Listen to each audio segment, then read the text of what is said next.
రాష్ట్రంలో యూరియా కొరత సమస్య కొనసాగుతూనే ఉంది. అక్కడక్కడ సరఫరా జరుగుతున్నా సరిపడా నిల్వలు అందుబాటులో లేక రైతులు తీవ్ర ఇబ్బందులు పడుతున్నారు.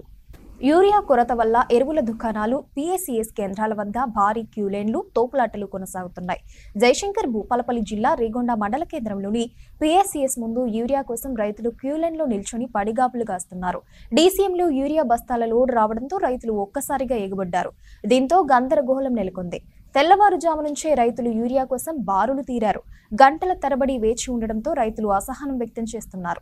ఒక్క బస్తా యూరియా కోసం వారం రోజులు పడుతుందని ఆవేదన వ్యక్తం చేస్తున్నారు అన్నదాతలు. ఈ రోజు చూసుకున్నట్టయితే రైతులు ఎంత ఇబ్బంది పడుతున్నారో యూరియా కోసం.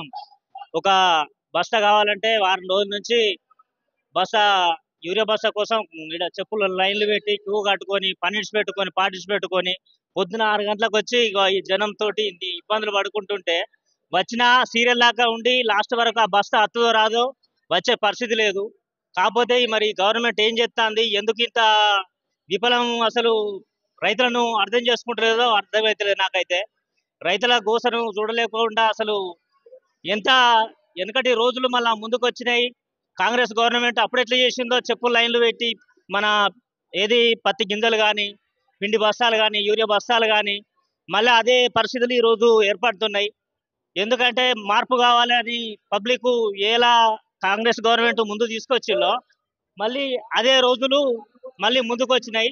దీన్ని మరి స్థానిక ఎమ్మెల్యే గారు కానీ, సీఎం రేవంత్ రెడ్డి గారు కానీ మరి దాన్ని ఆలోచించి సెంట్రల్ గవర్నమెంట్ మరి మీ యూరియా పంపిణీ చేస్తలేదా అంటే వాళ్ళు ఇచ్చే కోటలో వీళ్ళు అడ్వాన్స్గా దీన్ని ముందు ప్రిపేర్ చేసుకొని తెప్పించుకొని డిస్ట్రిబ్యూషన్ ఇవ్వాల్సిన అవసరం ఉన్నది.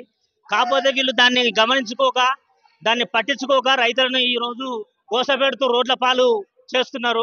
దీన్ని ఇప్పటికైనా స్థానిక ఎమ్మెల్యే గారు కానీ, సీఎం రేవంత్ రెడ్డి గారు కానీ దీన్ని రైతుల గురించి గోసను ఆలోచించి దీని మీద ఖచ్చితంగా చర్య తీసుకొని రైతులకు అందుబాటులో ఎరువులు ఇప్పించాలని మా రైతుల పక్షాన మేము కోరుకుంటున్నాం. నా పేరు సరోజన లింగారెడ్డి.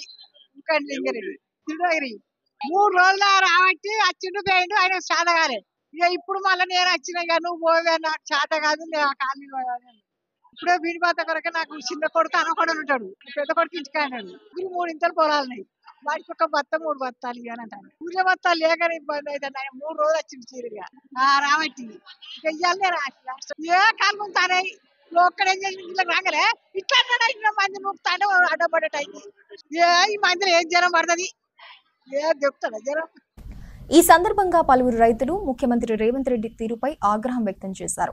మార్పు తీసుకొస్తామని కాంగ్రెస్ అధికారంలోకి వచ్చాక రైతులకు యూరియా బస్తాల కోసం వేచి చూడవలసిన పరిస్థితులు నెలకొన్నాయని అన్నదాతలు మండిపడ్డారు. నరేంద్ర మోడీ ఇచ్చేది బస్తాలకు గాడిద గుడ్డ అన్నాడు రేవంత్ రెడ్డి. గాడిద గుడ్డ వస్తుంది ఏమన్నాడు అప్పుడు ఎలక్షన్ల ముంగట. ఇచ్చేది ఈయనది కాదు, కేంద్రం దిగుమతి. ఈయన మగవాడైతే పోయి తెస్తే మంచిగా ఏం లేదు. తెల్లారితే విమానకుడు, తెల్లారితే దిగుడు, కాళేశ్వరవనుడు, అదో కొంపలు.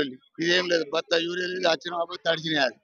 ఆ తడిచిన యూరియా పట్టుకొని ఇప్పుడు వాడు పోయి ఎవడేయాలి కూలివాడు. ఒక బత్తకు లైన్లో నిలబడాలి, కూలివాడికి 800 రూపాయలు ఇవ్వాలి. ఇచ్చేదో 5-6 బస్తాలు ఇచ్చిన అయిపో కదా. 5 ఎకరాలు ఏం చల్లాలి? 5 ఎకరాలు ఒక బత్తి ఇస్తే దేని చల్లాలి? ఉప్ప మటన్ల కింటాన్లో ఉప్పు వేసుకున్నట్టు ఉప్పు ఇదే ఉన్నా ఉప్పు అనే. ఇది కాంగ్రెస్ మార్పు అంటే ఇది మార్పు. లైన్లో నిలబడి ఆడవాళ్ళు మగవాళ్ళు పిల్లల తల్లు ఎత్తుకొని వచ్చి నిలబడేది మార్పు. ఇది పాత రోజులు రాకపోతే ఇంకేం రోజులు ఏవి ఉంచేది పోతే నాకేది వచ్చిందట.